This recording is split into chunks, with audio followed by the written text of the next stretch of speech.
want to talk more about Liverpool if I can. And the question that came in, which again has kind of looking at social media, there are a lot of people saying the same thing, that there are other clubs up and down the leagues who, if they go on a run like Liverpool are going on, the fans sometimes are jamming phone lines, Ash, and saying it's time to change the gaffer.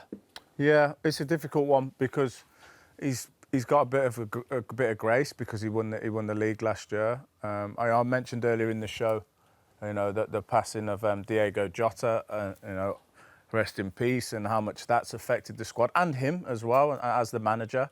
And you've got to factor all these things into it. But what we do know is the team aren't performing.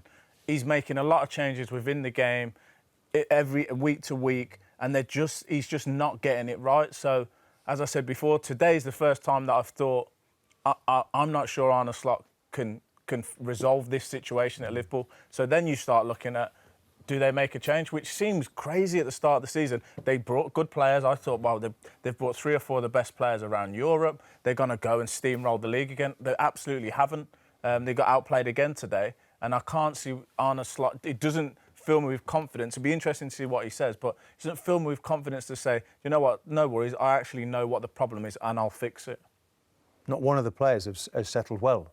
And these are, you know, £450 million worth of players. Kirkes is very different, clearly playing for Liverpool than it is for Bournemouth, and he's showing that in his performances. Frimpong isn't available. Szoboszlai playing right back, and actually he should be playing more centrally, more higher up the pitch. He's probably been their best player, and he's been parked at right back. Doesn't mean a right back can't dominate the game, by the way. And then Isak is anonymous. And yes, we looked at him for Newcastle, but their game's just kicked off against Man City, and he was quite magnificent, and they've dropped a level without him, but he can't find that performance in a Liverpool shirt. But also, Ash, we're talking about Liverpool Football Club here. When we showed that graphic a short time ago, you look at the games that they've lost. OK, you look at the Premier League matches and you think, OK, you've lost against Manchester City. You lost against Manchester United, right? When United were beaten in the Manchester derby, everyone was expecting Liverpool to absolutely batter Manchester United, right?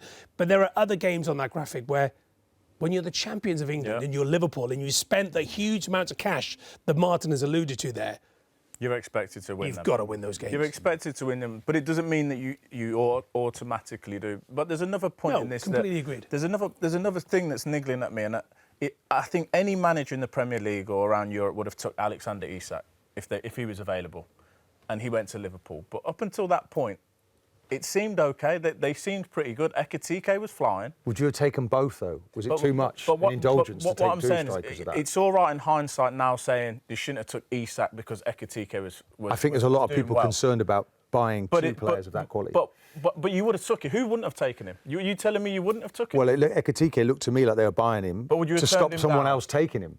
That's what it looked like to me. But what I'm saying is, if you had Ekitike, would you have turned down the opportunity to buy Isak? I'm not sure I'd have put my money into both players of that.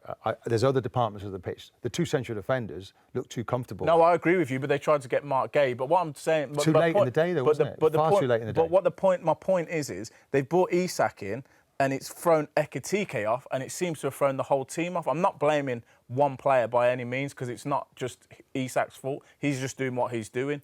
But it seems like... remember, because Ekitike started the season well, and they wasn't playing great, but they was grinding out wins. And then after he come in, it seems to all fell apart. And I just don't know if that disrupted things.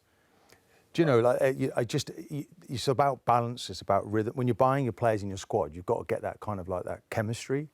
And something's gone wrong with the chemistry. The body language, you're looking at some of these players now, it's not quite there. They don't know they got the belief anymore. And that, when you play at Anfield... They do look fragile. Like, Konate looks very fragile. Yeah. The back line looks fragile, vulnerable. And I'm not sure why.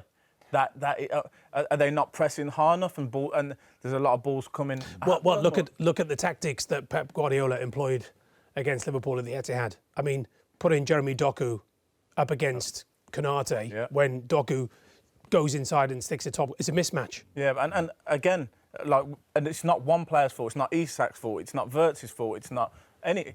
But Konate hasn't been great this season, and if you've got a player, you would probably. It happens, you know. We've all been there where you're not in form and you know a team's targeting you. But 6 defeats from 7 does not happen at these successful clubs. It doesn't happen. And it just shows you how brittle confidence is, because you could just fall off a cliff, and that's what they've done. And now it's becoming a habit, losing games of football. They've got to turn that round. Where are the leaders now in that group? Because obviously a lot falls on the manager, but the individual players need to pull this together to start turning it around. Yeah. We end by saying well done, Forest. Correct. Absolutely, of course. absolutely.